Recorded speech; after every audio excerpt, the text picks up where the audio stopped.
Hey, this is Killer Rob with Killer Rob's Movie Reviews. Today we get to talk about my favorite, which is car chase movies.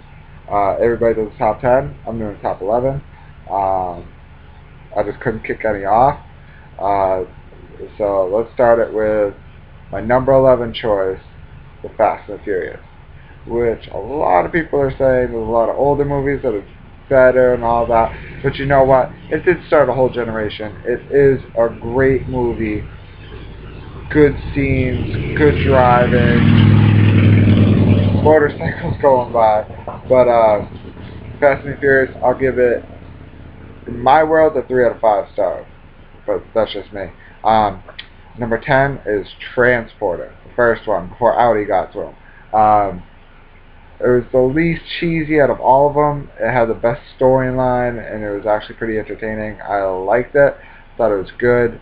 Um, Another 3 out of 5 star one. I can't do much better than that on that. Number 9, I'm going with Mad Max 2. Awesome. What more do you want? Awesome. Mel Gibson, great job. Probably the best he's done. And it's not Passion of the Christ, so I'm glad it's not that. Number 8, I have to give to Italian Job, the original. I couldn't really give it higher than that because, you know, it just didn't work for me. It's a great movie. I loved it. It just didn't really fill my cup. It's great in the world of driving car movie history. So I gotta give it a spot at number 8. So really, just don't hate me for that one. 4 out of 5 stars. Number 7, I gotta give to Steven Spielberg's Duel. I thought it was a phenomenal movie. The conclusion is great. Steven Spielberg's best work since E.T. and just great. I like a lot of his movies. I don't think he's one of the best, but I like a lot of his movies. Um, I have to say Duel is a good movie. It's completely out of his sort of frame of what he does. So you got to give him credit. 4 out of 5 stars. My number 6 choice, which a lot of people aren't going to be happy about, is French Connection. Great movie. Took a while to get to the car chase scene, so I just love the feel. I love films shot in Italy, as you'll see in later videos.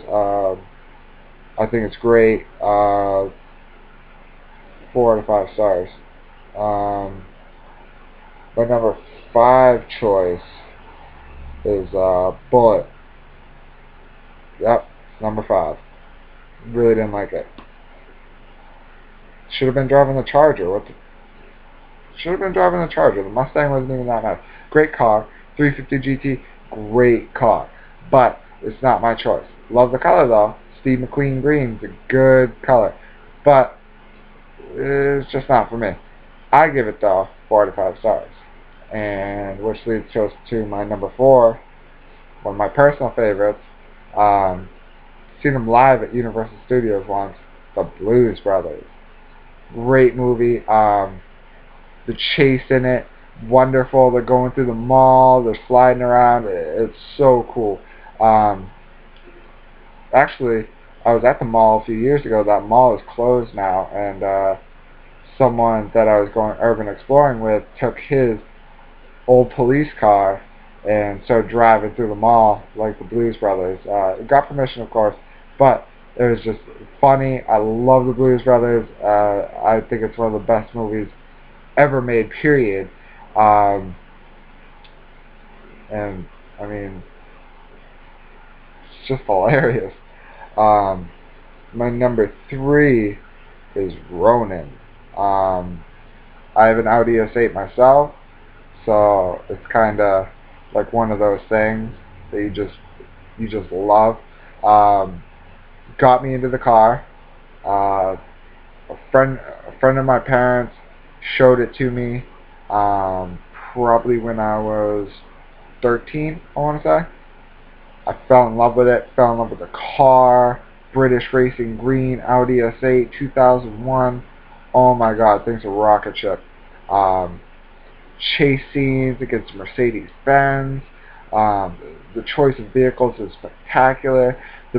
A lot of people say it was drawn out, which it kind of was, but either way, just every scene phenomenal. If there's action, they do it over the top.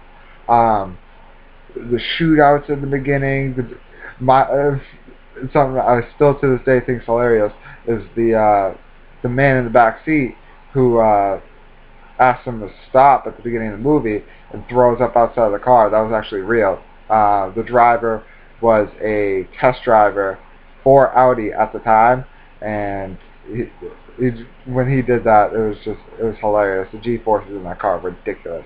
Um, but that also leads to my number 2, Death Proof. Quentin Tarantino, phenomenal. Oh my god, how much I love Quentin Tarantino. I'm a grindhouse head. I love the 1970s kind of drive-in movie terror. Great, great. Him and Robert Rodriguez, awesome directors. But this movie truly showed who he is, because up to this point he was doing movies like Reservoir Dogs and Pulp Fiction, which in a way are very similar, even though they're about different circumstances. It's kind of like the same thing. Probably his best movie since, I'd have to say, From Dusk Till Dawn. I wish she had chosen the cast a little bit better. Zoe Bell did a great job on A Ship's Mast. The fact that the girls actually end up going against Kurt Russell, just great storyline. Kurt Russell makes a great automotive homicidal maniac. Action's real good. Great choice of cars. He's got the 1970 Dodge Challenger 440, Honda Civic. What's you freaking do? Dodge Charger. Oh my God! When it's the Charger versus the Challenger, that's like bringing Bullet and Vanishing Point together for me. Which actually leads me to my number 1, which is Vanishing Point. Best car chase movie ever, hands down. Kowalski, Live On Forever. That movie, I just want to live it. I would do anything for that car. 1970 Dodge Challenger 440 with the supercharger, white on white, so fast, great scenes. Kowalski is the most mysterious character I've ever seen. A lot of people don't like the movie. A lot of people like the movie. I'm one of the ones that loves the movie. I can't say enough good stuff about it. The storyline was good. The ending, if you're a movie buff, kept you guessing. Me, personally, I think Kowalski made San Francisco. Iconic, definitely a legend. That movie's 5 out of 5 stars with me. I know I skipped a couple star levels on some of the movies, that I listed, but that's just me fucking up. Whoop-de-fucking-do. I'm going to count down my top 10 video games next, so stay tuned and go fuck yourself. Check out the Rolex.